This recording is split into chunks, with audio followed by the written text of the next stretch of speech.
बलिहारी नंदलाल की। बलिहारी बलिहारी बोलो बलिहारी नंदलाल की। बलिहारी बलिहारी बोलो बलिहारी नंदलाल की। बलिहारी बलिहारी बोलो बलिहारी नंदलाल। हम चिंता क्यों करें? चिंता करने से कुछ मिलेगा? कुछ नहीं मिलेगा मेरे भाई, चिंतन करने से मिलेगा। इसलिए चिंता न करके हम चिंतन करें। मन को बस में करना है तो संतों के चरणों से जुड़े। संत की कृपा हो जाए तो मन बस में हो जाए।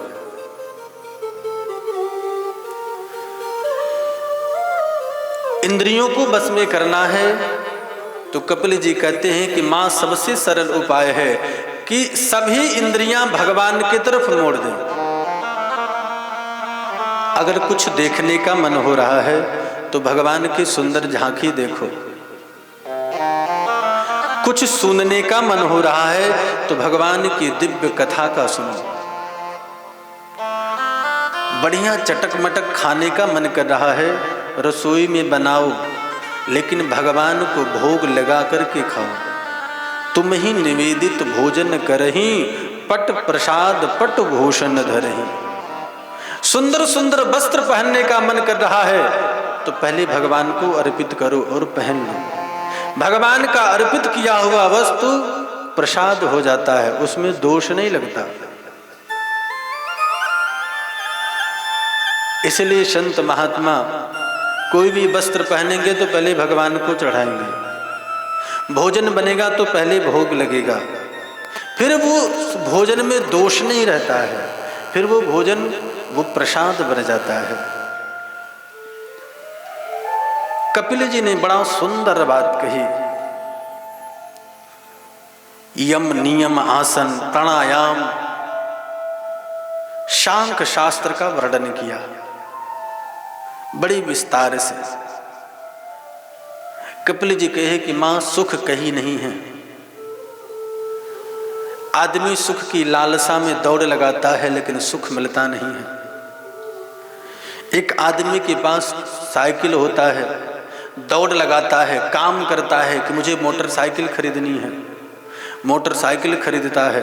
जब मोटरसाइकिल खरीद लेता है तो उससे और ज्यादा दौड़ लगाता है कि हमें गाड़ी खरीदनी है, गाड़ी खरीद लेता है।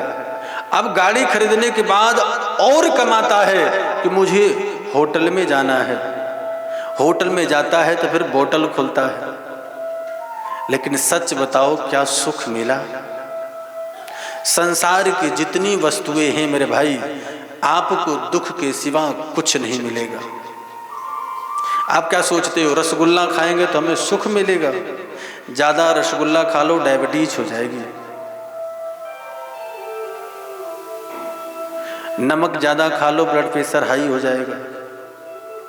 दुनिया की कोई भी वस्तु सुख नहीं देता है मेरे भाई।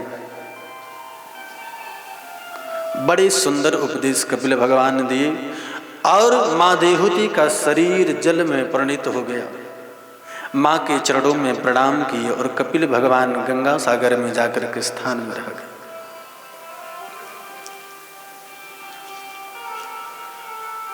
सुखी कोई नहीं है।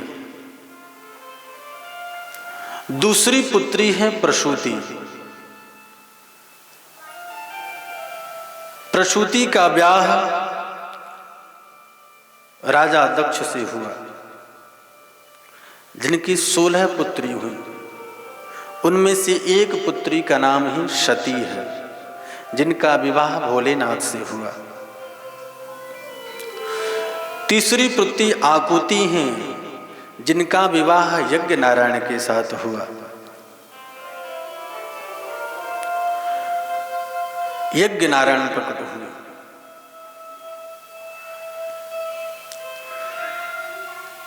तीनों पुत्रियों का विवाह हुआ, आनंद से रह रहे हैं। परीक्षित कह रहे हैं कि महाराज, जो इनके 2 पुत्र हैं उनकी कथा आप कहो। दो पुत्र हैं इनके, प्रियव्रत और उत्तानपाद।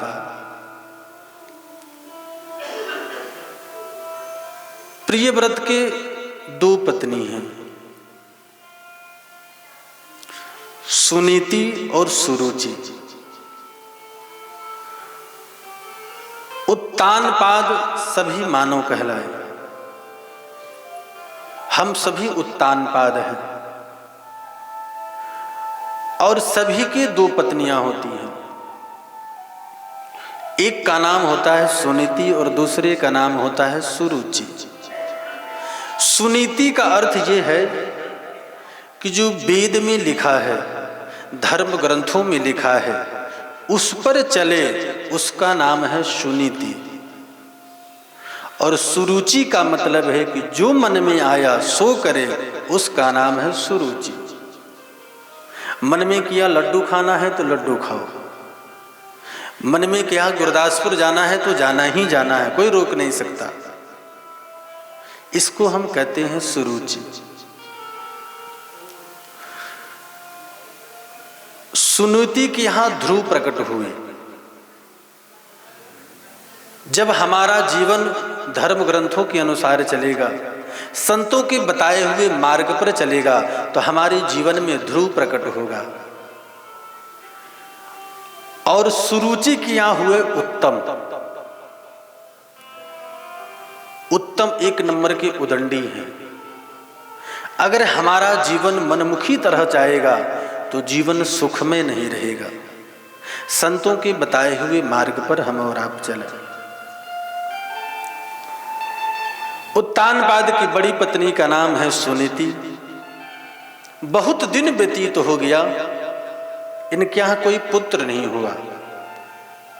राजा बड़े दुखी थे, सुदूर जंगल में गए और एक राजकुमारी कन्या का दर्शन किया। गंधर्व विवाह करके सुरुचि को घर ले आए।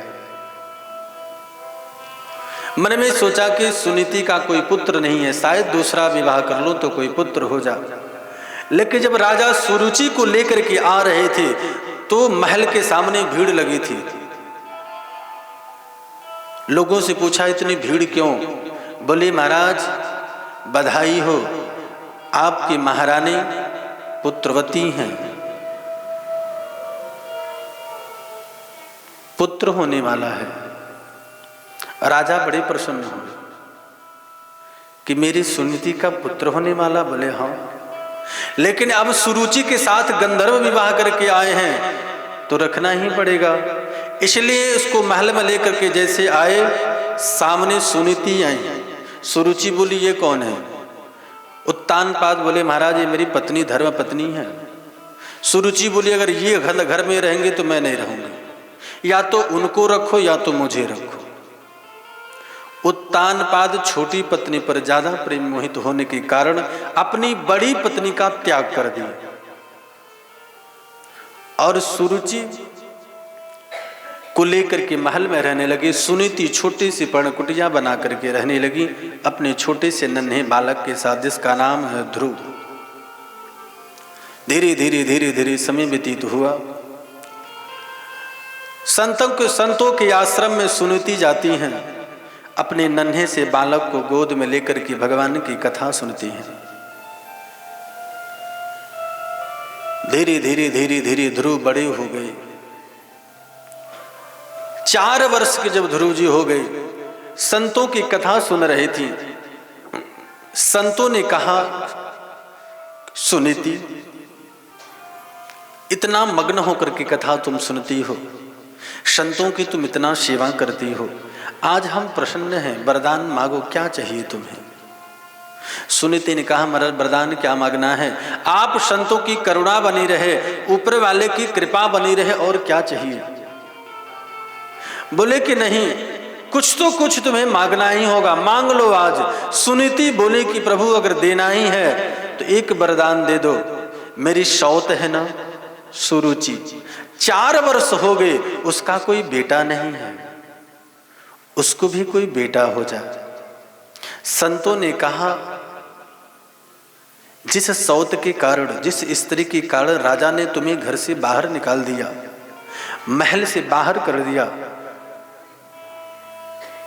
उसके कल्याण के लिए, उसके लिए तुम पुत्र की कामना मांगती हो। सुनीति ने कहा कि महाराज, सुख दुख सब अपने भाग्य प्रारब्ध के अनुसार मिलता है, लेकिन मैं चाहती हूं कि उसके घर में भी एक बेटा हो।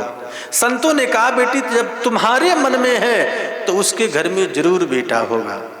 और भगवान की ऐसी करुणा हुई कि सुरुचि का भी एक बेटा हुआ, जिसका नाम है उत्तम। धीरे धीरे समय व्यतीत हुआ, ध्रुव जी 5 वर्ष के हुए। एक दिन ध्रुव जी खेलते खेलते अपने पिता के गोद में बैठने का प्रयास किया। बालक है, 5 वर्ष की उम्र क्या है। दौड़ते दौड़ते अपने पिता के गोद में बैठने का प्रयास किए और उत्तान पाद भी अपने दोनों बाहु को लेकर के अपने बेटे का बैठाने का प्रयास किए कि सुरुचि हाथ पकड़ कर हटा दी कि तुम इस सिंहासन के अधिकारी नहीं हो, इस गोद के तुम अधिकारी नहीं हो। ध्रुव जी ने कहा, क्यों, क्या ये मेरे पिता नहीं हैं? सुरुचि बोले कि ध्रुव, ये तुम्हारे पिता हैं, लेकिन मैं तुम्हारी मां नहीं हूं। इस गोदी में वही बैठेगा जो हमारे पेट से जन्म लेगा।